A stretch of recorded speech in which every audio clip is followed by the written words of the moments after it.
بەناوی خۆی بەخشندەی میرەبان کۆمەڵی ئیسلامی و بزوتنەوەی گۆڕان لە بڕیارێکی سیاسی هاوبەشدا کشانەوەیان لە کابینەی هەشتی حکوومەتی هەرێم ڕاگەیاند. ئێوارەی ئەمڕۆ کۆمەڵی ئیسلامی و بزوتنەوەی گۆڕان دوای چەند ڕۆژێک گفتوگۆ و تاوتوێکردنی پێشاتەکانی ئەم دوایەی هەرێمی کوردستان بڕیاریاندا نوێنەرەکانیان لە حکوومەتی هەرێم بکشێنەوە. بەپێی بڕیارەکەش سەرجەم وەزیر و نوێنەرەکانی دیکەی هەردوو لەم کابینەی حکوومەت دەکشێنەوە. ئەوەش پاش ئەوەی کابینەکەی نێچیروان بارزانی شکستی هێناوە لە ئیدارەدانی قەیرانەکانی هەرێم و چارەسەرکردنی گرفتی موچە و کێشە سیاسیەکان کە لە هەرێمدا لە ئێستادا بوونی هەیە. هەر لەو چوارچێوەشدا بزوتنەوەی گۆڕان بە کۆدەنگی جڤاتی نیشتمانی بڕیاریدا دەست لە پۆستی سەرۆکی پەرلەمان هەڵبگرێت و ڕێکەوتنە دوو قۆڵیەکەشی لەگەڵ یەکێتی هەڵپەسێرێت. بەڵام بەڕێزان بۆ گفتوگۆکردن لەسەر ئەم پێشاتە نوێیانە و قۆناغی داهاتووی هەرێمی کوردستان لە سوودەکانمان لە شاری سێمانی میوانداری بەڕێز فاروق محەممەد سەرۆکی بۆردی توێژینەوەی سیاسی کۆمەڵی ئیسلامیمان کردووە. ماسە فاروق سپاس بۆ ئامادەبوونتان. ئەوترێت کۆمەڵی ئیسلامی و بزوتنەوەی گۆڕان بە جۆرێک لە جۆرەکان دەسەڵاتداران هەمیشە ویان لە کۆنگرە ڕۆژنەوانەکانە بەیانە کرد کە ئەوان لە حکوومەتیشان بەڵام بە شێوازی معارەزە مامەڵاکەن.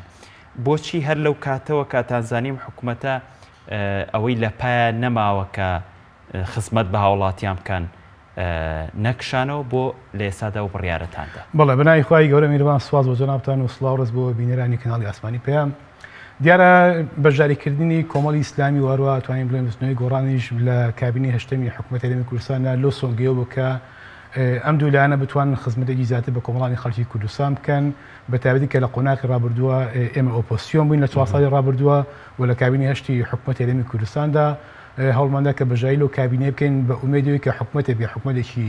بنکەفراوان بێ و حکوومەتێکی شەراکەتی ڕاستەقینە بێ و بتوانین پێکەوە هەموو لایەک کار بکەین بۆ چارەسەرکردنی کێشە و گرفتەکانی هاوڵاتیان بۆ زیاتر خزمەتکردنی هاوڵاتیانی هەرێمی کوردستان. بەڵام بەداخەوە ئەم کابینێ ینی کابینەیەکی بنکەفراوان نەبوو، کابینەی هاوڵاتی نەبوو، وەک پێویست نەیتوانی خزمەت بە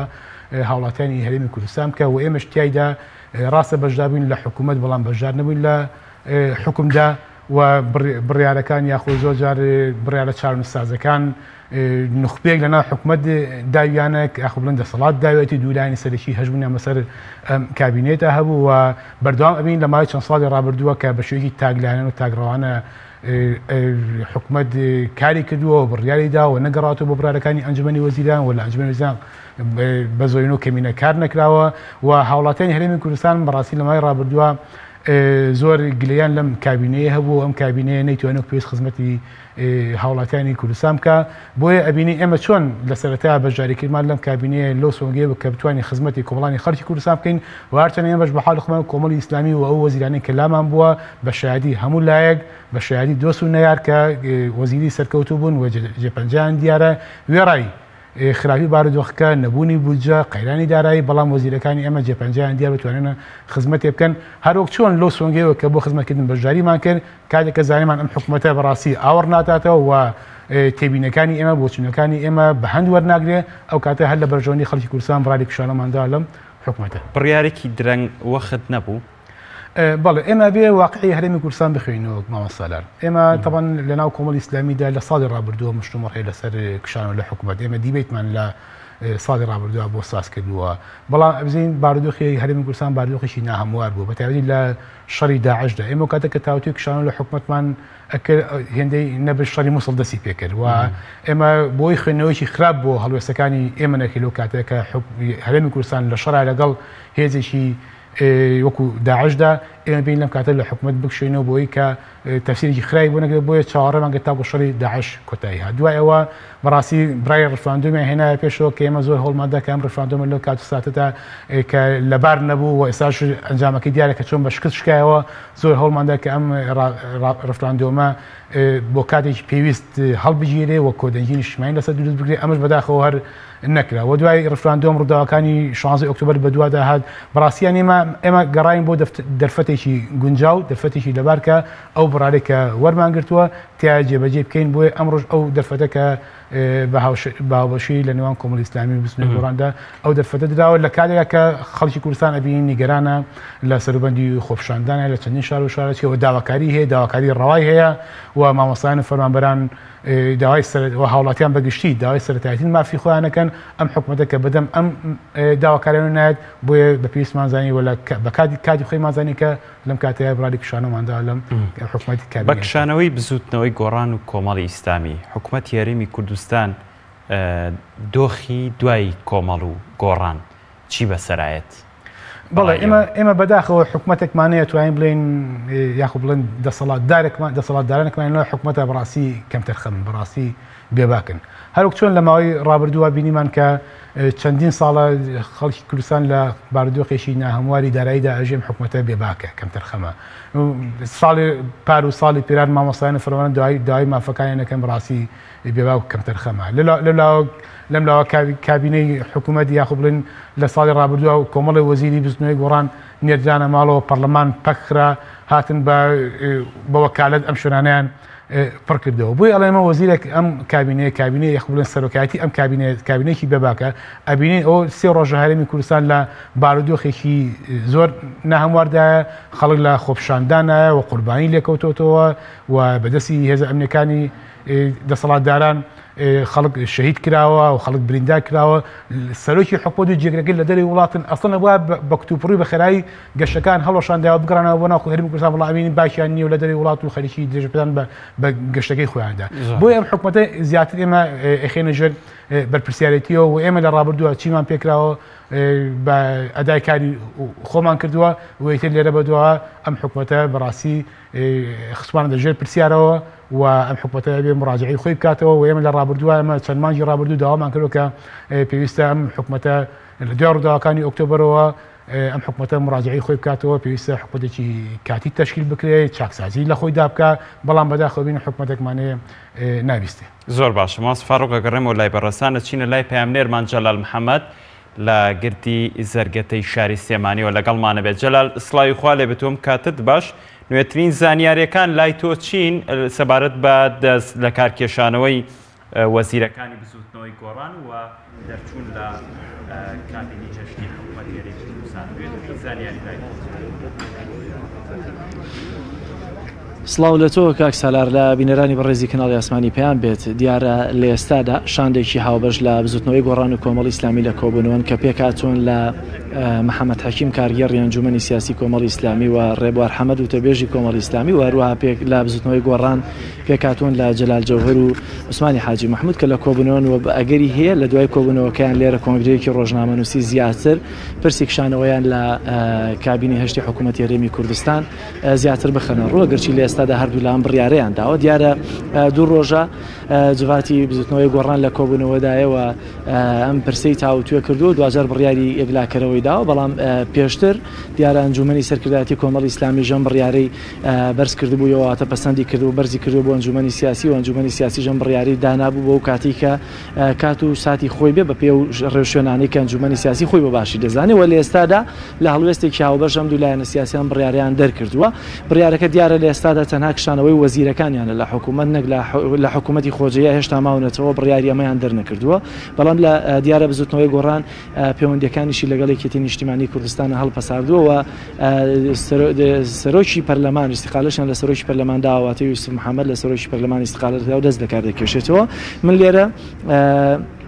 ئەندامی ئەنجومەن لە لیستی بزوتنەوەی گۆڕانم لەگەڵ ئەمە زیاتر لەگەڵەوە ئەقسەم کاتی تۆر زۆر سپاس بۆ دەرفەتە ئەمڕۆ بزوتنەوەی گۆڕان چە بڕیارێکی تری داوە جگە لە هەڵپەساردنی لەگەڵ پەیوەندیەکانی لەگەڵ یەکێتی و استیقالەکردنی سەرۆکی پەرلەمان و بڕیاری کشانەوە لە حکوومەتی بەڵێ سڵاو لە بیرەرانی خۆشەویستان طبعا ئەم بڕیارێکە بزوتنەوەی گۆڕان داوێتی من پێم وایە باشترین بڕیارە کە لە دوای مردنی بەڕێز کاگنەوشیوان ڕەحمەتی دراوە و ئەم بڕیارە ئەوە ئەگەیەنێ کە بزوتنەوەی گۆڕان جارێکی ترگەڕایەوە بۆ 2009 کە چۆن لەناو خەڵکا بوو چۆن دیفاعی لە مافەکانی خەڵک کرد و چۆن ئێمە بەردەوامی لە ئەوەی کە بەڕاستی دەمانوێت حەقی هاوڵاتیان بکڕێتەوە بۆ خۆیان و هاوڵاتیان حەقی خۆیانە خۆپیشاندان بکەن و دیفاع لە مافەکانی خۆیان بکەن ئەوەی حەقی نییە هێزە ئەمریکانە کە تەقە لە ئەوام بکە ئەوەی حەقی نییە کە هێزە ئەمریکانە بە فیشەک شەهیدی گەنجەکانمان بکە ئەوەی حەقە گەنجەکان داوای حەقی خۆیان بکەن و داوای موچەوین خۆیان بکەن ئەم ڕیارێکی ئێستا درراوە پێم وایە بڕارێکی زۆر سەلیم بووە و من ئەگەر پرسیار لە غالب خۆی بکە پێم خۆشە لە ئەنجومەنی خۆجێتیش بکشێنەوە چکە بەڕاستی ناکرێت لە ژێردەسەڵاتی ئێمە حکومی عسکەری لە چەمچەماڵ دامرێ ئەنجومەن ئاگادار نەبێ مەحافظ ئاگادار نەبێ قایمقام بڵێ من لەسەرەوە بڕیارە مەرگرتۆ نازم سەرەوە لە لای قایمقامی ئەوان کێیە ئەم قایمقامەی کە قوبا تاڵەبانی داینەوە ئێمە ئاگادار نەبووین پێم وایە سەرەوە لای ئەو قوبا تاڵەبانیە لەبەر ئەوەی ئەگەر بە زووترین کات ئەو کێشانەی کە لە هەرێمی کوردستان هەیە کە کێشەی سەرەکین کە موچەیە قوتی خەڵکە خزمەت گوزاریە نەوتە کارەبایە ئاوە ئەمانە چارەسەر نەکرێ ئەم خۆپیشاندانە فراوانترە بێ و هاوڵاتیان حەقی خۆیانە داوای مافی خۆیان بکەن کاکە ئێمە شەڕەکەین ئێمە لەسەر جادەین هاوڵاتیان لەسەر جادەیە بۆ مافەکانمان بۆ موچە و ئەو هێزانەی کە تەقە لە ئێمەگەن واژۆ کە ئێمە موچەیان نییە نازانم دیفاع لە کێیەکەن کاکتۆر ئێستا کۆمەڵی ئیسلامی و زوتنەوەی گۆڕان کەم بڕیاریان داوە بڕیارێکی هاوبەشیان داوە بەرنامە و پلانیان چی هەیە لە دوای کشانەوەیان ئایا تەنها بە وشکی دادەنیشن یا بە بێدەنگی دادەنیشن یانەوەی کە پلان و پرۆژیان هەیە لەگەڵ حکوومەتی هەرێمی کوردستانیان ڕاگەیاندنی حکوومەتی کاتیە پشتیوانی خۆپیشاندەرانە بەرنامەیان چی ئەم دوو هێزە گەر دراسی بکەی زیاد تحکم بە 35% پەرلەمان و ئەنجومەن و دەنگدەرانی هەرێمی کوردستان دەکات ینی هەیە دوو هێزی گەورن لە هەرێمی کوردستان لەبەرەوە پێم وایە چۆن بێشودر بێدەنگ نەبووین ئێستاش بێدەنگ نابین و دەستمان کراوەترە بێت چکە ئێمە ڕێکەوتنەکەمان لەگەڵ یەکێتیە سوکە هەڵوەشاندنەی هەڵوان ماشواندەوە لەمە دووە قبول لە کەس ناکەین مافی هاوڵاتیان بخۆن نە لە پارێزگای سلێمانی نە لە هەولێر نە لە شوێنەکانی تر و من پێم وایە پەیامێک مێ بۆ هێزە ئەمنیەکان تکایە بکەون لەگەڵ ئەو خەڵکەیە ئەوانش خوشکوبرایان هەیە ئەوانش خۆیان موچەیان نیە نازانم شەوان ئەڕۆنە بۆ ماڵ کارەبایان نییە ئاویان نییە نەوتیان نییە بە تەلەفۆن داوا لە ئێماکەن کەچی دوایی بەیانەکەی تێن تەقە لە ئێماکەن ینی بەڕاستی ئەمە غەدرێکی گەورەیە لە ملەتەکان داوا ئەکەم تەقە لە ئێمە نەکەن ئێمە نەگرن بڕۆن تەقە لە مەسوولەکانیان بکەن بڕۆن مەسوولەکانیان بگرن کە چەند ساڵە سەرۆت و سامانیان خواردووە ئەوان ئەنێرن موچە لە هاوڵات لە حکومەت وەرەگرن بەڵام ئەیانێرن حیمایە بە بیرە نەوتەکانیان بکەن لە ئاوانە و لە بای حەسەن و داهاتەکەشی بۆ بنەماڵی بەرزانی و بنەماڵی تاالبانی بۆ لەبەر ئەوە ئێمە داواکارین لە هاوڵاتیان خۆپیشاندانەکانیان مەدەنی بێ و داواکاری لە هێزە ئەمنیەکان تەقە لە هاوڵاتیان نەکەن و شەهیدیان نەکەن چکە هەمومان براو خوشکیەکین و ئەم حکوومەتە فاشلە بۆ کەس نامێنێتەوە حکوومەتی زەخمتر هەبوو کە بەناوی سەدام حوسێن و بەناوی حوسنی مبارەک و بەناوی دەیان کەس بۆیان نەمایەوە و یەکەیەکە دران بە دادگا لەبەرەوە ئەوەی تەقە لە هاوڵاتیان بگەن ئەگەر ئەمڕۆ نەیدێن لە دادگا 100 ساڵی تر بۆ داوای حەقی خۆمانی لێەکەین سەبارەت بە هەڵپەساندنی پەیوەندیەکانتان لەگەڵ یەکێتی نیشتیمانی کوردستان پارێزگاری سلێمانی ئێستا هیوەیە ئەم هەڵپەساردنە کاریگەری لەسەر پۆستەکان دەبێت کە ڕەنگە پۆستەکان ڕادستی یەکێتی بکەنەوە یانە ئێمە ئەو پۆستانە یەکێتی لە ڕێخوەری داوە پێمان ئەو پۆستانە دەنگدەرانی پارێزگای سلێمانی بە ئێمەیان داوە و هەتا ئەو کاتێ بتوانین دیفاع لە مافەکانیان بکەن لەوێ ئەمێنینەوە شەڕی لەسەرەکەین ئەگەر لەوێژ نەمێنینەوە ڕایەگەین بۆ خەڵکە ئێمە لەوێ نەماوینەوە لە پێناوی ئەوان نەماوینێتەوە و ئێمە ئەگەر لەوێ شەڕەکەین لە شوێنێک تر شەڕەکەین من لێت ناشارمەوە لە گرد بێ لە مزگەوت بێ لە کەنیسە بێ لە لادەیەک بێ لە گەرمیان لە لادەیەک بێ لە ڕانیا شەڕی خۆمانەکەین بۆ ئەوەی مافی هاوڵاتیان بێنەوە ئیتر بینا لای ئێمە گرنگ نییە و کورسی لامان گرنگ نەبووە باش سەبارەت بۆ پرسی کە ئێستادا بۆ نمونە حکمی سەربازی لە چەمچەماڵ و چەند شوێنێکی تر خەریکە پیادە دەکرێت ئەنجومەنی پارێزگای سلێمانی لەمڕۆ چی هەیە و بە تایبەتی دیارە پارێزگاری سلێمانیش کە سەرۆ بزوتنەوەی گۆڕانە ئایا هەڵوێستا بڕیارە چیتان هەیە لەمە تاکی دەبێ هەڵوەستمانە بێ نەکار پارێزگار بخۆیتەوە ئەنجومەنی پارێزگای سلێمانی ئاگداری ئەم حکمی عسکەریە نیە لە چەمچەماڵ کاکە حکمی عسکەری لەسەر چێ تەطبیقەکە هەمووی برا خوشکی یەکن ئەی نازانم ئەم هێزانە بۆ تەقە لەو خەڵکەکەن هەمویان وەکو ئێمە موچەیان نییە هەمویان وەکو ئێمە بنزینی خراپەکەن ناو سارەکە هەمویان وەکو ئێمە برا خوشکانیان سەرەتانیە لە تووشی تدایان نەخۆشی بۆ بەهۆی ئەم ژینگە پیسەوە بۆچی تەقە لەو خەڵکەکەن بۆچی ناکەون لەگەڵ ئەو خەڵکە دیفاع لەوام بکە ئاخر پێم سەیرە تەقە لەو خەڵکە ئەگرێت دوای کە موچەیان بۆ یەکەم کەسەوە نەچن وەریەگرن یەکەم وزارەتەکانی ئەوانە وەریەگرن کەواتە بۆمان دەرکەوت ئەم هێزانەی تەقە لە خەڵکەکەن پۆلیسۆمانە نیە ئەمە هێزی میلیشایە یەکێتی و پارتی بە پارە کڕیوانە هێناوێنە شەڕیان پێکەن دوو ڕۆژتری ئەکوژێن بە شەهیدیش حساب نین و دوو ڕۆژتر ئێمەیان دەین بە دادگا ئەمڕۆنە من لێرەوە ڕوونیەکەمەوە ئەگەر ئەم ساڵیان بەدا 100 ساڵی تر بەداوای حەقی خۆمانیان لێەکەین باس لەوە کرد لە دوای کشانەوە دەستمان کراوەتر دەبێت ئەم کرانەوە ئەگەری هەیە لە چیا خۆی ببینێت تاکید هەموو ڕێگەیەکی مەدەنی ئەگرینە بەر ئێمە بزوتنەوەی گۆڕان حیزبێکی مەدەنی بووین و لە کاکنەوشوانە فێر بووین بە بەدەنی بیگۆڕین و توانیمان بیگۆڕین و زۆر شتمان بردەوە ئەو سەرۆکی هەرێمە کە خۆی بە فرعونی کوردستان ئەزانێ سە لە ماڵە پاڵی کەوتووە ئەوش دێ بەشێکی لەسەر ئێمە بووە کە ئێمە پەشیمان نەبووین لەو پەیامانەی کە هەمان بوو سەرۆکی لامانگرنگ نەبوو سەرۆکی پەرلەمانیان ناردەوە لامانگرنگ نەبوو وزەرێک وەزارەتەکانمان ناردەوە لامانگرنگ بوو کە پەیامێکمانە بوو دامان بە خەڵکە وتمان ئەبێ دەسەڵات پەرلەمانی بێ و ئەبێ سەرۆکێکی ناشەرعی حکومانەکە ئەوە یەکمان ناردەوە بۆ ماڵ چاوەڕەکە باقی تریشانە نێریەوە بۆ ماڵ چەند شوێنێکە ئەو زانیاریە بڵاو کرایەوە کە یەکێتی نیشتیمانی بە بزوتنەوەی گۆڕانی وتووە لە کۆبوونەوەی سبێنە نابێ پشتیوانی خۆپشاندەران بکەن ئەم زانیارە تا چەندە ڕاست بۆ یا پێتان وتراوە یانە یەکێتی ئەگەر توانی حکمی خۆی بکە ئەگەر توانی مەکتەب سیاسەکەی کۆ بێتەوە ئەگەر توانی لەناو خۆیانە ڕێک بن ئەنجا بابێن قسە بۆ ئێمە بکەن ئێمە خۆمان ڕێکین و قسەی خۆمانمان هەیە و ئەو جواتە بڕیارەدا و من لێرەوە دەستخۆشییان یەکەم جارێکی تر گەڕانەوە بۆ ڕێبازەکەی نەوشیوان مستەفا کە دەیوت دەبێت سەروەت و سامانی ئەم میلەتە بۆ خەڵک بێت ئێمە شەڕەکەین بەوە کە تۆ بزانی لە کۆنگرە ڕۆژنامەنووسیەکە کە بڕیارە کۆنگرێکی ڕۆژنامەنووسی هاوبەش ببەسترێ پشتیوانی خۆپشاندەران بە ڕسمی ڕایگەێنن من پێم وایە هەر پێشووترش پشتیوان بووین هەمومان لە ناو خۆپشاندەران بووین ئەوە ئێستا من لای تۆم لەوەتی ئاساژ بە دوامە بگەڕێەوە دنیایان برادری ترمانی ژێوا بێ بەڵام نەبەگرتنی ئێمە نەبەگرتنی ئەم هەموو کەسە نەبەگرتنی هەرچی سەرپەرشتی ئەو خۆپشاندانە بکە خەڵکی تر دێ سەرپەرشتیەکە لەبەر ئەوە حەلی سەرەکی ئەوان واز لە گەندەڵی و دزی بێنن واز لەوە بێنن کە موچەی خەڵ نەدەن واز لەوە بێنن نەوتی هەرێمی کوردستان بۆ هەردوو بنە ماڵەکە بەکاربێن وەرن موچەی خەڵک بدەن بۆ کێشەکانیان چارەسەر ئەمە کێشە نییە هێز ئەمڕۆ توانیان هێز لەناو سلێمانی دانن سبەی توانیان مانگێکی تر توانیان ساڵێکی تر توانیان لە ئاخرەوە هێزە هەر نامێنێ و هێزە دوای دوو ڕۆژی تر ئەگرێتەوە بۆ ناوی خەڵک و دەنگ لەگەڵ خەڵکا دەبێت زۆر سپاس کاک سالار دێمەوە لای جەنابەتە ئەمەوێ ئاماژە بۆ بکەم کە دیارە لە دوای بڕیاری هاوبەشی کۆمەڵی ئیسلامی و بزوتنەوەی گۆڕان کە وەزیرەکانیان لە کابینە هێشتا ماکشاندوێتەوە کادر و ئەندامێکی زۆر لە هەردوو لا پێشوازیەکی گەرمیان بە تایبەتی لە تۆڕە کۆمەڵایەتیەکان و لە بەردەم بارەکانیاندا لەم بڕیارێم دوو لایەنە سیاسیە کردووە و دیارە خەڵکێکی تریش هێت لە دەرەوەی ئەم دوو لایەنە سیاسیە پشتیوانی لەم بڕیاری دوو لایەنە سیاسیە دەکات و دیارە دڵخۆشیەکیشە بۆ خەڵکی کە چەندین ساڵە بەدەست قێرانەکانی حکوومەتی هەرێمی کوردستانەوە گیریان خواردووە. محەممەد لە گردی زەرکەتەی شاری سلێمانیەوە سپاس بۆ زانیاریەکانت بەڵە بەڕەزان هەر لە شاری سلێمانی ئەمێنینەوە چینە لای پامنێرمان ڕامیار عوسمان لە ئەنجومەنی سیاسی کۆمەڵی ئیسلامی کوردستانەوە لەگەڵمان نەبێت ڕامیار سڵای خوا لەبێت وم کاتت باش نوێترین زانیاری لە ئەنجومەنی سیاسی کۆمەڵی ئیسلامی کوردستان چییە؟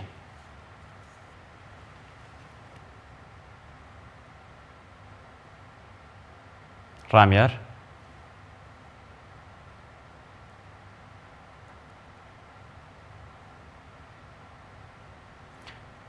ڕامیار پرسیارەکەم دووبارە ئەکەمەوە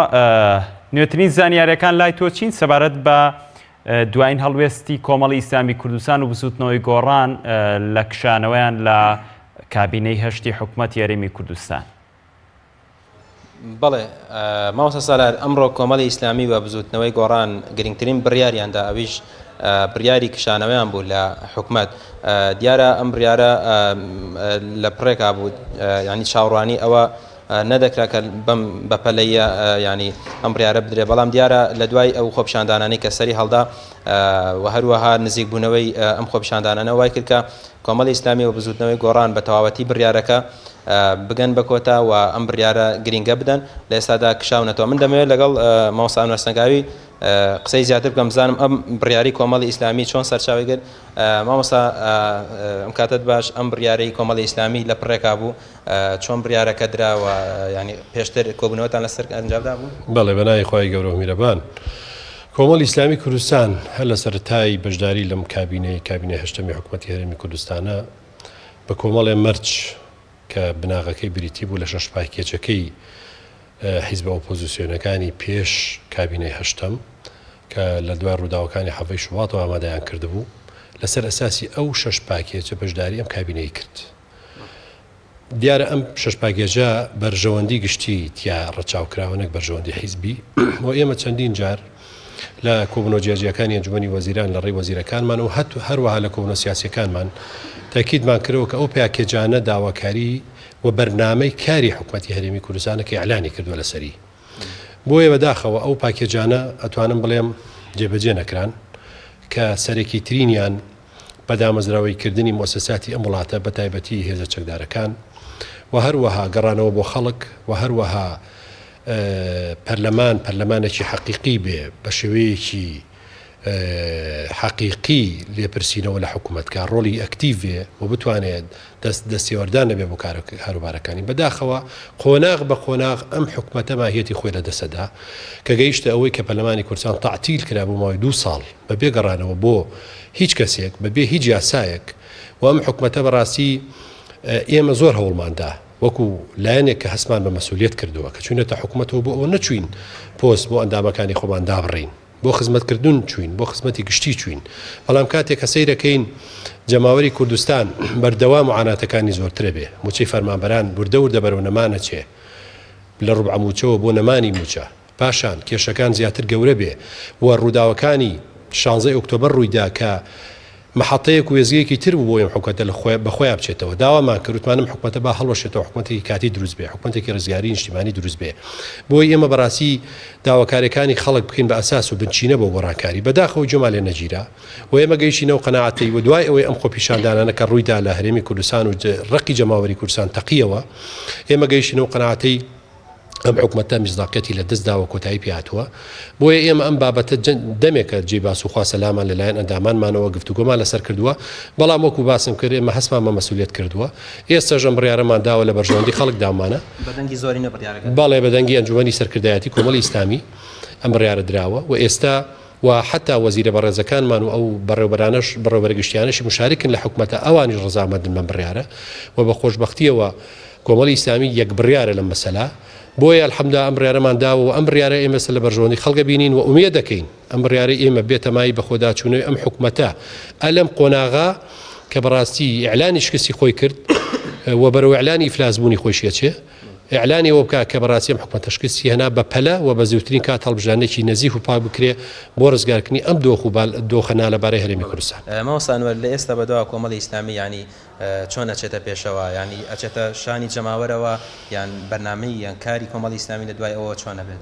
ئێمە هەموو کاتێک لەگەڵ داواکاریەکانی جەماوەری کوردستان بووین لەگەڵ خۆپیشاندەران بووین داوەڕەواکانیان بە شێوەیەکی هێمنانە و لەوە دژی تونند و تیژی بووین بۆیە ئێستاش ئێمە تاکی دەکەینەوە و لەو بەیانە و پەیامی بەڕێز جەنابی ئەمیرا دوێنە شۆکە بڵاوی کردەوە بە جەماوەری کوردستان تاکیدمان کردوەوە کە ئێمە ئەبێ داواکاریەکانی جەماوەری کوردستان بە هەند وەرگین و هەموو لایەنە سیاسیەکان لەم چوارچێوەیە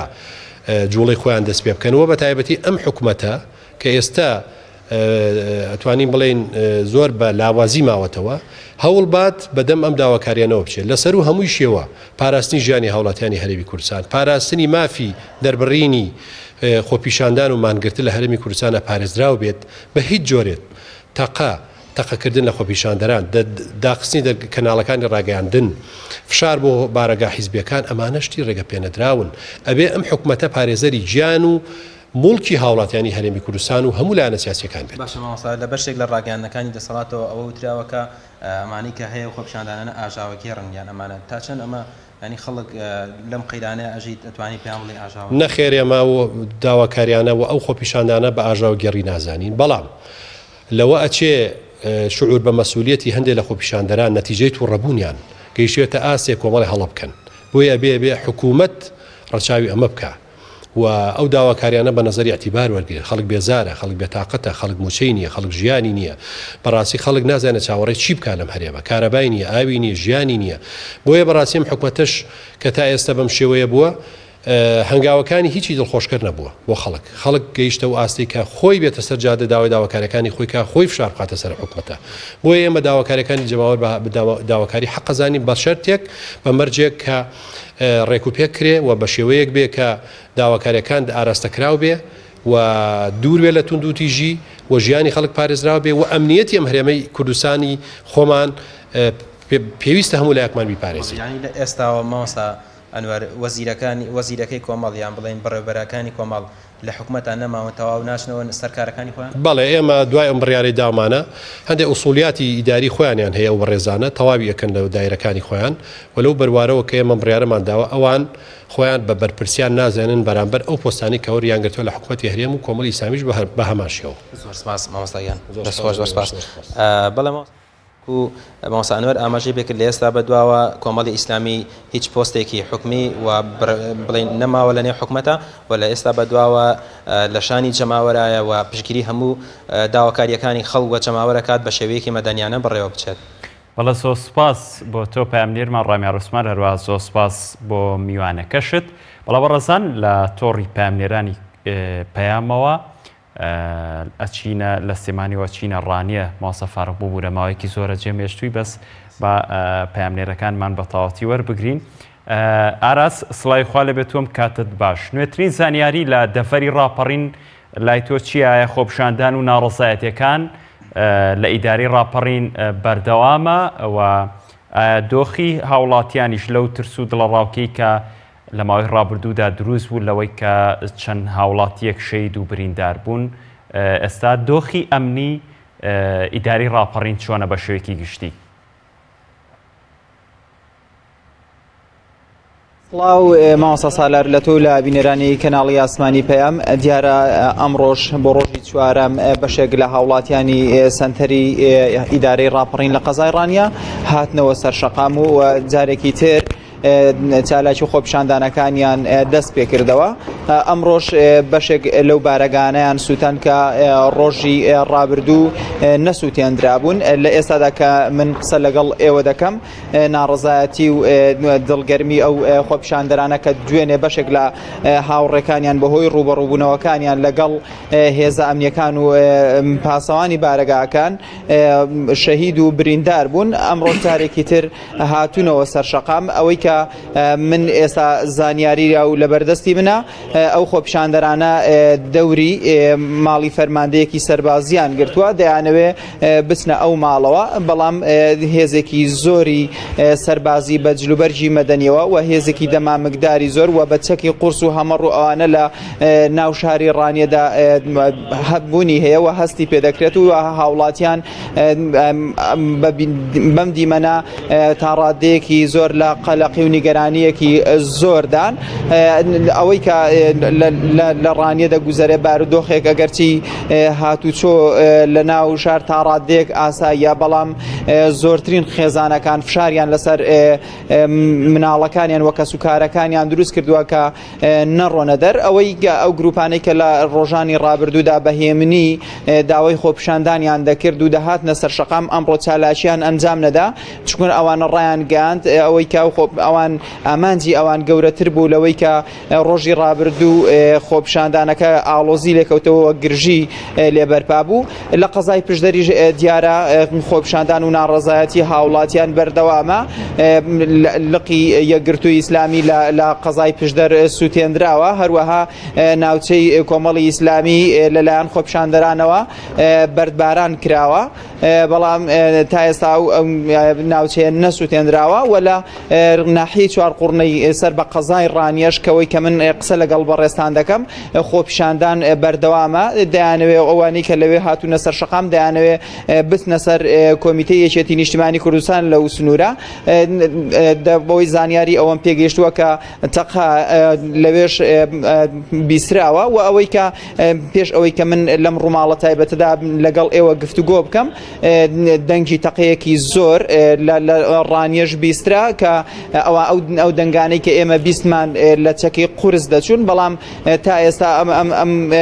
تەقانەی کە کراوە زیاتر تەقەی هەوایی بوون، ڕوبەڕووی خۆپشاندان نەکراوەتەوە. تا ئێستا ئەوەی کە ئاماری سەرەکیەوە ئەمڕۆ تاکیدیان کردەوە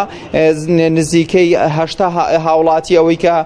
بریندار بوون، بەڵام کوژراوەکان ئامارەکەی کە ڕۆژی ڕابردوو بڵاو کرایەوە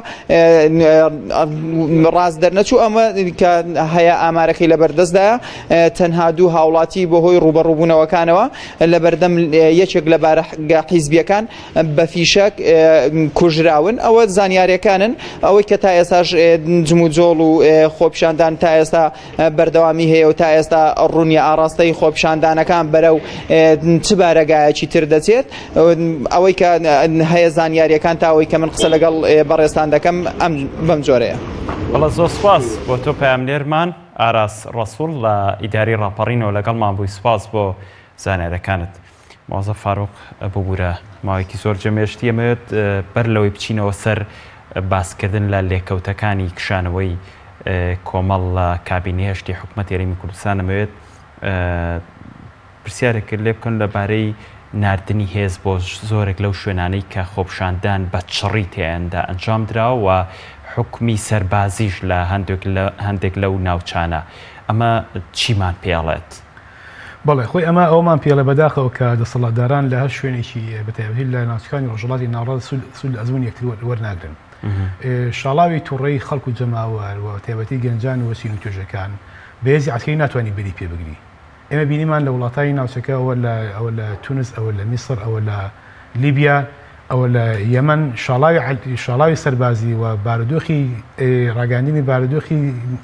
حکمی عورفی نایتوانانی ڕێگری بە دامرکانە و شەقام و جەماوەر بگرێت بەڵکو پێویستە دەسەڵاتدارانی ئەم هەرێمە بێن لە بەرەوەی کە حکمی سەربازی ڕابگەێنن لە بەرەوەی کە دەستیان سوود بێ بە خوێنی هاوڵاتیان و گەنجانی ئەم هەرێمە بێن پەنجە بخەنە سەر برینەکان و بگەڕن بۆ هۆکای ڕاستەقینەی تووڕێی خەڵک و جەماوەر. خەڵک داواکاری هەیە، خەڵک پێداویستی سەرەکی ژیانی ئاسایی لێبڕاوە. بەڵام ماس فاڕۆق زۆر کات بە کۆمەڵی ئیسلامی کوردستانیش بۆ بزوتنەوەی گۆڕانیش باسەوەکەن کەم حکوومەتە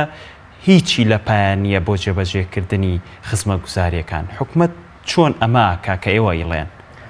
بەڵێ ئەم حکوومەتە ینی کاتی ئەوە کە ئەبێ ئەم حکوومەتە هەست بە پرسیارەتی بکە بەڕاستی وتمان لە سەرتان باس تو حکوومەتوانەی بێباکە کەم تەرخەمە ینی ئەو لە ژیانی خەڵک و گوزارانی خەڵک ناداتەوە لەم کاتێکی ئێمە بازێکن حکوومەت خەڵک هەموو داواکاریە سەرۆکی حکوومەت جێگرەکەی لە دەرەوەی وڵاتن. ئەڵەن بۆ پێداویستیەکانی حکوومەت ڕۆشتن وایە؟ پێداویستەکانی حکوومەت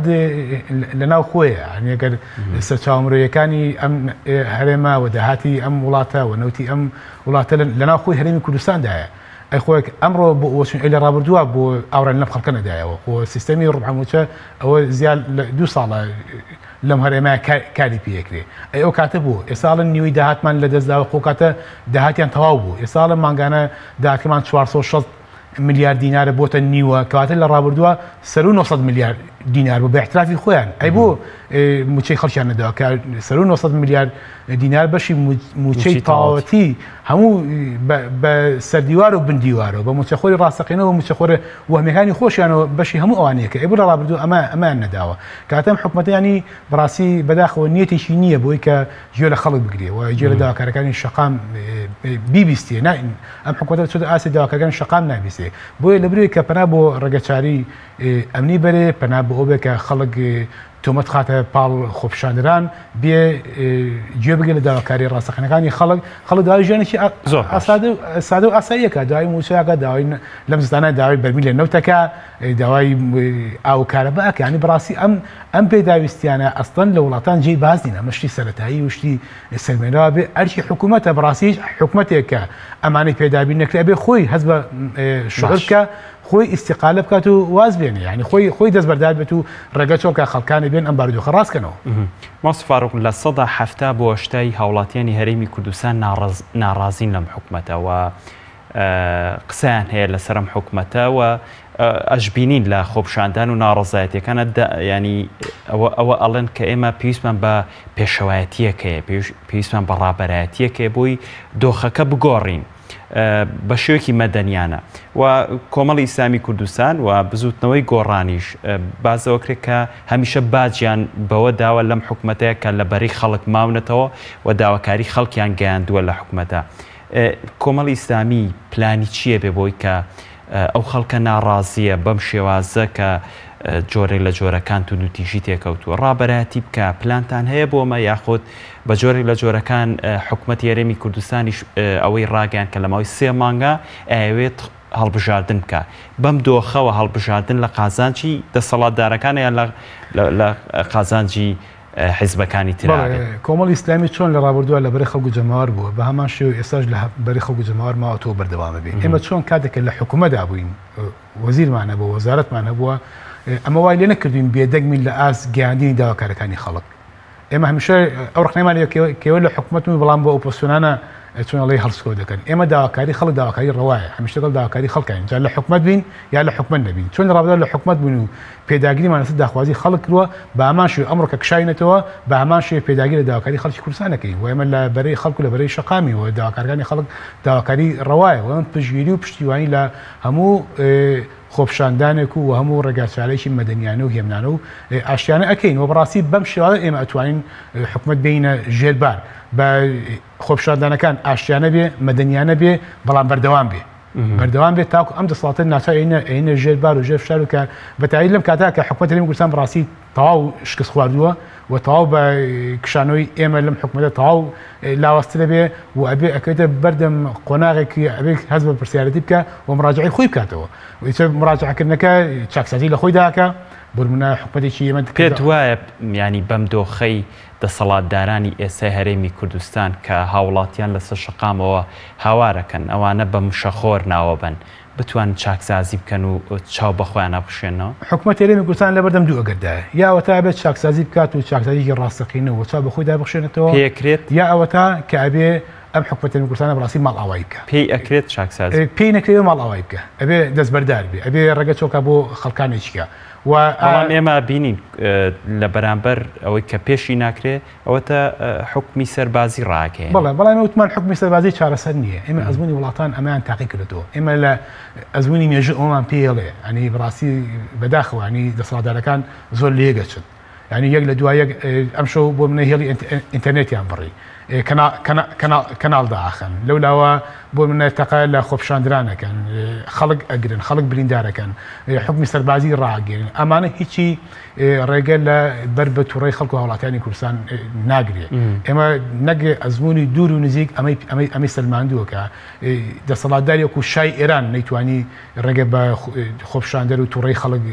بگرێت و کە هەموو ڕۆژ ئاو ئەمریکا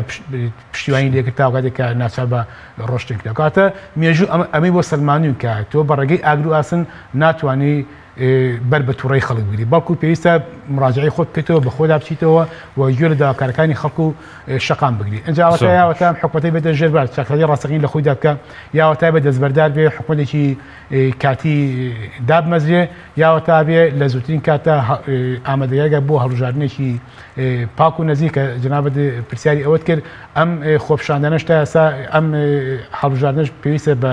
شێوەیەک بێ کە هەڵبژاردنێکی نەزیح بێ و تۆماری دەنگدەران پاک بکرێتەوە لە مردوو لە زیادە لە وەهمی لە چی و لە چی کە ژمارەی زۆر لەم دەنگانی تێدا و هێشتا ڕوونش نییە ئایا هەڵبژاردن لە چ کاتێکاک دەچکەم حکومەتە بەڕاستی قاریشی پێ نادرێت ئێمە ئەبینین لەم سەروبەندەیە کە سەرۆکی حکومەت وادەیەکی داناوە کە لە 3 مانگ تێنەپەڕێ لایەنەکەی تری شەریکی لەو کاتای وادەی کۆنگرەی داناوە کەمەش ئاماژەکە بۆ ڕەتکردنەوەی بڕیاری هەڵبژاردن کە تۆ مادەم هەڵبژاردنی شت پێ ناکرێت لەو مودەیە کە 3 مانگە ناچارە بێتەوە بە خۆدا بچیتەوە یاک چارەسەری ڕاستەقینە بکەی یاخود ئەم حکومەتە خۆی هەڵەشێنێتەوە و حکومەتێکی کاتی یاخود حکومەتێکی ڕزگاری نیشتیمانی شوێنی بگرێت و تا ئامادەکاریەکە بۆ هەڵبژاردنێکی پاک و بێدەرگ و بۆ چارەسەرکردنی لەسەر و هەمیەوە بارودۆخی ژیان و گوزانی خەڵک ئەمڕۆ خەڵک موچەیەوێ خەڵک پێداویستی سەرەکیوێ خەڵک کارەبا و نەوتی ئەوێ خەڵک ڕوحموچەکەشەوە چەند ماگە ڕوحموچەکەشی پێنادێ ینی ڕوحموچەش لە ڕوح و ئەڕوا بەرەو نەبوون ئەمێ حکومڕانی بەم شێواکرێ کە بێگومان یەکی لە ئەرکەکانی حکومڕانی بریتێ لە دابینکردنی ژیان واروە ئاسایش و سەلامەتی کەم حکومەتە هیچیانی پێ ناکرێت بۆیە پێویستە ئەگەر مراجعی پێ ناکرێتەوە ئەگەر چاکسازی پێ ناکرێت خۆی دەست بەدار بێت دەستخۆش ئەگەڕێمەوە لای بەڕێستم ماوس فاروق چینە چەمچەماڵ پایەمنێرمان جەلال حسێنمان لەگەڵا بێ جەلال سڵاوی خوا لێ بێتۆم کاتت باش دوایین زانیارەکان لای تۆ چین سەبارەت باوەی کە لە چەمچەماڵ هێزێکی سەربازی زۆر بڵاو پێکراوەتەوە لە ماوەکانی ڕابردوودا کە خۆپشاندەران لە چەمچەماڵ بە توندوتیژی لێکەوتەوە خۆپشاندانەکان هێزێکی زۆر هێنراوەتە چەمچەماڵ و سەبارەت بە بایکۆتی خوێندن و ئایا هەر بەردەوامە یاخود نا دوایین زانیارەکان لای تو بەڵێ مامۆستا سالار سڵاو لە تۆ و لە بینەران و بیسەرانی کەناڵی ئاسمانی پەیام بێت دیارە ئەم شەوی ڕابردوو کاتژمێردا لە بینای قایمقامیەتی قەزای چەمچەماڵ و لە کۆنگرێکی ڕۆژنامەوانیدا قایمقامی چەمچەماڵ بڵین ئیدارەی قەزاکەی ڕادستی هێزێکی سەربازی کرد تا ئەو کاتەی بڵین خۆپشاندانەکان بنئەنێتەوە لە قەزای چەمچەماڵ. دیارم نەوێ ئاماژە بەوە بکەم لە قەزای چەمچەماڵ و ناحیەکانی دەوروبەری لە 5 مانگەوە واتە لە سەرەتای ئەم مانگەوە شەپۆلێکی ناڕەزایەتی دەستی پێ کردووە هەم لە ناحیەی تەچی کاکەمەند هەم لە سنتەری قەزا هەم لە ناحیەکانی تەچی جەواری و ناحیەی قادرکەرەم و دیارە بە مەبەستی سەرکوتکردنی خۆپشاندەران لە ئەم شەوە هێزێکی سەربازی کە لە چەند لیوایەکی متفەڕقە پێکاتون ماوەسا سالار دیارە لیوایەکی تایبەت نییە تاکو بڵین ناوێکی تایبەتیان هەبێ بەڵام لەلایەن لیوا جەمال ئەنوەرەوە سەرپەرشتی ئەکرێ و هەروەک ئاماژەم پێکرد ئیدارەی قەزاکە دراوەتە دەستی ئەو تاکو وەزعەکە بە وتەی خۆیان هێورە بێتەوە. من مامۆستا سەلارەمێ ئاماژە بۆ بکەم دیارە ئەمڕۆیش وەکو زۆربەی شار و چارۆچەکانی دیکەی هەرێمی کوردستان خۆپشاندان و ناڕەزایەتی لە سنتەری قەزای چەمچەماڵ و ناحیەکانی تەچێ و ناحیەی بازیان و هەردوو کۆمەڵگەی بەردەقارەمان و کۆمەڵگەی ئەڵای دەستی پێکرد بەڵام بە زەبری هێز و بە زەبری تەقەکردن دیارە بڵین بڵاو بە خۆپشاندەران کرا و لە ئێستا تا ڕادەیەک وەزعەکە هێور بووتەوە و من ئەمێ ئاماژە بکەم لە ناحیەی تەچەی کاکەمەند هەر بەهۆی بڵین ئالۆزیەوە کارمەندێکی ئاساییش کە ئەوەی ئێمە وەرمانگرتووە لە بەشی فریاکەوتنی نەخۆشخانەی شەید پێشڕەو تەمەن 34 ساڵ جانی لەدەستداوە دیارە بە فیشەک و تەرمەکەی ڕەوانەی سلێمانی کراوە بە مەبەستی زیاتر لێکۆڵینەوە لە تەرمەکە. بەڵێ لە دوای هاتنیەوە هێزە سەربازیە کەس لە خۆپشاندەران دەستگیر کراوە؟ بەڵێ مامۆستا سالار دیارە ئەوەی کە من قسەم لەگەڵ سەرپەرشتیاری هێزەکە کرد ئەمڕۆ کە لە کاتژمێر دووەوە بڵین جوڵە و خۆپشاندان لە ناو سنتەری قەزای چەمچەماڵ لە ناو بازاری قەزاکە دەستی پێ کردووە چەند خۆپشاندەرێک لە سەرەتایە دەستگیر کرابوون بەڵام دوای مانەوەیان بۆ چەند کاتژمێرێک لەلایەن ئەو هێزەوە لە ئێستای ئازاد کراون و تا ئێستا هیچ خۆپشاندەرێک بڵین لەلای ئەو هێزانە نەماوەتەوە چەند خۆپشاندەر دەستگیر کرابوون بەڵام دوای چەند کاتژمێرە ئازاد کراون. دوێنێ لە کۆنگرە ڕۆژنەمانەکەی ئەویان ڕاگەیان کە ئێمە بۆ ئارامی شاری چەمچەماڵ هاتوین. ئایا لە دوای هاتنی ئەو هێزەوە ئارامی چ جۆرە ئارامیەک بۆ ئەو ناوچەیە گەڕێنراوەتەوە؟ ئایا بۆ سەرکوتکردنی خۆپشاندانەکان هاتوون یاخود بۆ لە واقع ئارامی بۆ سەرۆکیانی خۆپشاندەران و ناڕەزایەتیەکان ئەو هێزە هێنراوە؟ بەڵێ مامۆستا سەلار من ئەم شەوی ڕابردووشە لە ڕاستەوخۆیەکی ترا ئاماژەم پێکرد بە بڕای بڵین شارەزایانی بوارەکە هێنانی ئەم هێزە نەک ئەبێتە هۆی ئارامی بڵین بۆ ناوچەکە بەڵکو ئەبێتە زیاتر و ڕەبوونی خەڵکی ناوچەکە لەبەرەوەی خەڵک هاتووەتە سەر جادە خەڵک برسیە خەڵک تینووە و خەڵک داوای خزمەتگوزاری سەرەتایی موچە ئەکا یعنی بە بڕوای شارەزایان ناکرێت بە زەبری هێز کۆتایی بە داواکاری بە مافی ڕەوای خەڵک بهێنرێ و من ئەمێ ئاماژەش بۆ کە مامۆستا سالار دیارە ئەو هێزە کۆمەڵێک ئۆتۆمبیلی سەربازی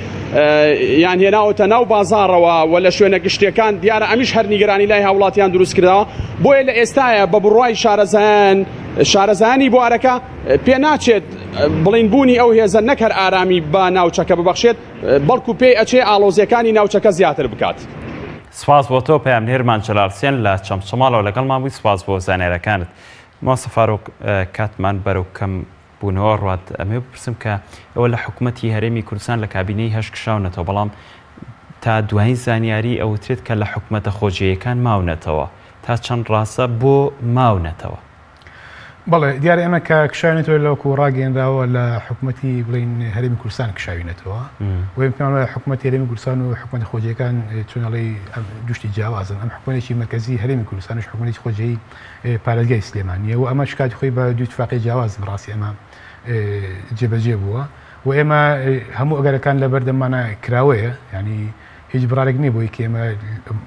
چۆنڵی چاومەشان نەخشینەوە بەڵام وەکو هەنگاوی یەکەم وەکو سەرتایمە لە حکوومەتی هەرێمی کوردستان کشاوێنێت کە بێگومان لە وەزارەتەکان و ئەوانە پێک دێت و ئێمە لە حکوومەتی خۆجەیی و ئێمە کە چەند قایمقامێک و مدیرعامێک و چەند مدیر ناحیەکمان هەیە و ئەمانە بەڕاستی هەروەک چۆن وەزیرەکانیشمان تا کاتێک کە بەردەوام بوون تاخو بڕاردراوە لە ئەرکی خۆیان بەردەوام بوون و خزمەتیان کردەوە بە شایدێم لە ئەدایکی باشیانەوە باماشەوە لە حکوومەتی خۆجەوی لە ئەدای باش خۆیان بەردەوامن تا کاتە ئەمە ئەگەرێکی کراوەیە بەڵام لێستا بڕارەکە تەنها بۆ حکوومەتی هەرێمی کوردستانە کە پێیان وایە ئەمە دوشتی جیاواز ئەم حکوومەتی خۆجەوی محلی سلێمانیە و حکوومەتی هەرێمی کوردستانە دوشتی جیاواز. وەک کۆتا پرسیارم هەمیشە کۆمەڵ بۆ ناسەنراوە ئەمە قسەی خەڵکە کە لەبەرەی خەڵکا بووە و شەڕی کردووە لەسەر داخوازیەکانی خەڵک بەڵام بە هاوبەشی بارگاکانی تری پارتی یەکێتی گۆڕان یەکگرتو بارگاکانی کۆمەڵیش ئەسووتێنرێت ئەمە چی لێ خوێنرێتەوە ئەش وترێت کە خەڵک تووڕەشە لە کۆمەڵ لەوەی کە کۆمەڵ بە واقعی نایەتە ناو خەڵکەوە تا چەنم قسەی ڕاست بەڵێ کۆمەڵی ئیسلامی کوردستان لە ڕابردووە بە شایەتی خەڵکی کوردستان کە لەبەری خەڵک بووە لەبەری خەڵک و جەماوەر بووە و ئێمە بۆ نمونە پێشتریش بوو لەسەر هەڵوێستمان لە بەری خەڵک بوون چەندین جا باجماندا و خەڵکمان مەحروم کراوە خەڵکمان زیندانی کراوە ئەمە هەموو باجەوەی ئێمە لەبەری خەڵک و جەماوەر بووین و ئێمە لە ڕابردووشا چۆن ئێستا بۆ منەوە وەزیرەکانمان دەست دەکات لە کێشنەوە و سکرتێری پەرلەمانی کوردستانی بە هەمان شێوە دەست دەکات کێشاوەتەوە لە ماوەی ڕابردووە بۆ ئێمە لە بەری خەڵک بوون و ئەم هەڵوێستانەی خەڵکی کوردستان بەڕاستی ئێمە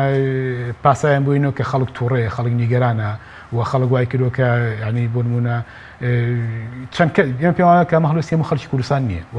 هەڵوێستی بەشێکە لە خۆپیشاندەران کە پێیان وایە کە هەموو حیزبەکان مەسەرەن ئەبێ سزا بەجێن لەبەری لە هەمان لە حکوومەتە بەشدار و بەو شێوەیە بەڵام ئێمە تووڕەی خەڵک لەبەر چاوەگرین و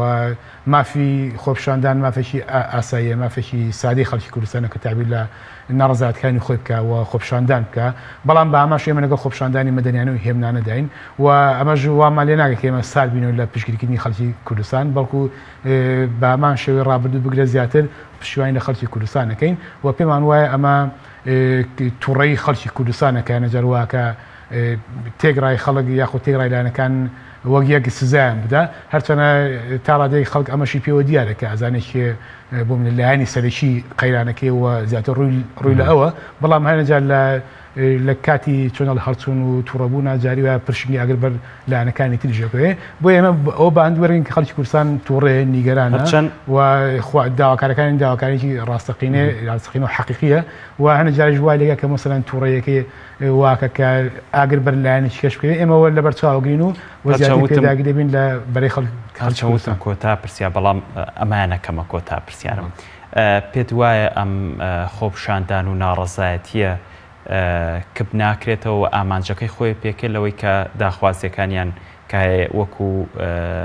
ساڵی 2011 لە هەفتەی شوباتەوە کە دەستی پێکرد هیچ یەکێک لە داواکاریەکان جێبەجێ نەکرا پێت وایە حکوومەتی هەرێمی کوردستان بتوانێت ئەو داواکاریانە جێبەجێ بکرێت و خەڵکیش بگات بە داواکاری و مافەکانی بەڵێ ئێکا سارێمە گەستێکین لە 2011 لە حەفەش وادە خەڵک داواکاری هەیە کە داواکارەکانی خەڵک گوێی لێ نەگراوە تا تۆ ناڕزایی و تۆڕەبوونی خەڵک زیاتر بووە بۆیە بین خۆپیشاندانی ئەم جارە لە هەموو خۆپیشاندانەکانی ڕابردوو چۆنەڵی گەورەتر بووە تووڕەیی ناڕزایی زیاتر بە خەڵکەوە دیارە و تونتر بووە بۆیە گەر حکوومەتی هەرێمی کوردستان وەکو سەرتاتم لەبەردەم دوو خیارە یاوە تا بەدەم داواکاری خەڵکەوە بێ و داواکارەکان جێبەجێ بکە و چاکسازی ڕاستەقینە لە خۆیان بکە یاوەتەم حکوومەت ناچا بەڕۆشتنەکە بەڕاستی ئێمە ئەبینەوە تا بە حکمی سەربازی خەڵکدا نامرکێتەوە تا ئەمڕۆ لە وەکو لە ڕاپۆرتەکەی جەنابتانە باسکرا پەیامنێتان لە قەڵازێ لە ڕانیە لە چوا قوڕنا تەنانەت پێیان بێت لە حاجی ئاواش یعنی ئەمە تا دێ چۆنەڵی گەرمە بێ یاخود خەڵک قوربانی داوە خەڵک خوێنی داوە خەڵک برینداری داوە داواکاریشی ڕەوای هەیە بۆیە بەڕاستی گەر حکوومەتی هەرێمی کوردستان گوێیەکی نەبێ بۆ بیستنی ئەم داواکاریانە و خۆپیشاندان بەردەوام بێ و حکوومەتی هەرێم ناچارەکەن یاخود بە ملدام و داواکارەکان یاخود بۆی کە ماڵ ئاوای بکە و ڕێگە چۆڵکە بۆ خەڵکانێکی بێن کە داواکارەکانی خەڵک جێبەجێ بکەن بەڵێ زۆر سپاس بۆ بەڕێز فاروق محەممەد سەرۆکی بۆردی توێژینەوەی سیاسی کۆمەڵی ئیسلامی کوردستان لە ستۆدیۆی سەرەکی لەگەڵمان بووی سپاس بۆ بەڕێستانمان دوومان کرد بینەرانی خۆشەویست سپاس بۆ بینەری ئێوەش بەخوای گەورەتان ئەسپێرم سپاسمان سەفاروق